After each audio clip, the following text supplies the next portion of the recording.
জিয়া উদ্যানে শহীদ রাষ্ট্রপতি জিয়াউর রহমান ও সাবেক প্রধানমন্ত্রী বেগম খালেদা জিয়ার সমাধিতে শ্রদ্ধা নিবেদন করবেন নতুন দায়িত্বপ্রাপ্ত মন্ত্রী প্রতিমন্ত্রীরা। ইনি আরও জানাতে জিয়া উদ্যান থেকে যোগ দিয়েছেন সহকর্মী শাহাদাত স্বপন। স্বপন, মন্ত্রী প্রতিমন্ত্রীরা তো জাতীয় স্মৃতিসৌধে শ্রদ্ধা নিবেদন করেছেন, নিশ্চয়ই তারা এতক্ষণে রাস্তায় রয়েছেন। কতক্ষণ লাগবে এখানে পৌঁছাতে? এই মুহূর্তে তারা কোথায় আছেন, বিস্তারিত জানাবেন। তারা বেশ কিছুক্ষণ আগেই জাতীয় স্মৃতিসৌধে শ্রদ্ধা নিবেদন করেছেন এবং সেখানে গণমাধ্যমের সাথে কথাও বলেছেন। কথা বলে তারা রওনা দিয়েছেন বলে আমরা জানতে পেরেছি। তাদের এখন সর্বশেষ অবস্থান কোথায় তা আমরা বলতে পারছি না, তবে হয়তো 15-20 মিনিটের ভেতরেই তারা এখানে পৌঁছাতে পারেন। যাই হোক, এখানে তাদের শ্রদ্ধা নিবেদনের যে পর্ব সেটির জন্য সব প্রস্তুতি এখানে সম্পন্ন করে রাখা হয়েছে।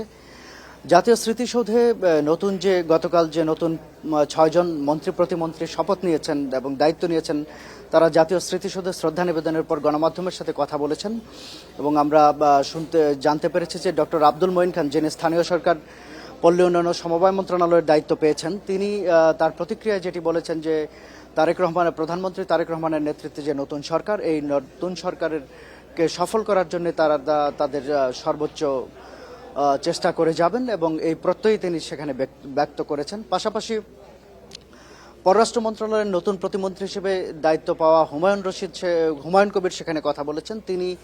তাকে সাংবাদিকরা প্রশ্ন করেছিলেন প্রধানমন্ত্রীর আসন্ন ভারত সফরের যে অনিশ্চয়তা সেই বিষয়ে। তিনি সেখানে যেটি বলেছেন যে বাংলাদেশের মানুষের স্বার্থকে সর্বোচ্চ গুরুত্ব দিয়ে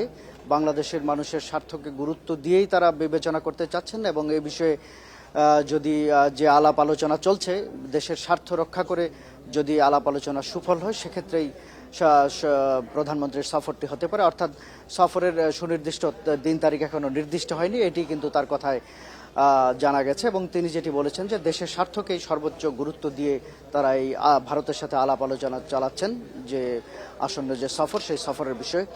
যাই হোক, আমরা এখানে অপেক্ষা আছি। এখানে তারা যে শ্রদ্ধা নিবেদন করবেন সাবেক রাষ্ট্রপতি জিয়াউর রহমান এবং সাবেক প্রধানমন্ত্রী বেগম খালেদা জিয়ার সমাধিতে, এখানে শ্রদ্ধা নিবেদনের পরও যে উপস্থিত গণমাধ্যম কর্মীরা আছেন তাদের সাথে হয়তো তারা কথা বলবেন এবং বিভিন্ন প্রশ্নের জবাব তারা এখানে দেবেন। তো আমরা অপেক্ষা আছি এবং ধারণা করছি যে হয়তো 15-20 মিনিটের ভেতরে এই শ্রদ্ধা নিবেদনের পর্বটি এখানে শুরু হতে পারে। জিয়া উদ্যান থেকে জানাচ্ছেন সহকর্মী শাহাদাত স্বপন।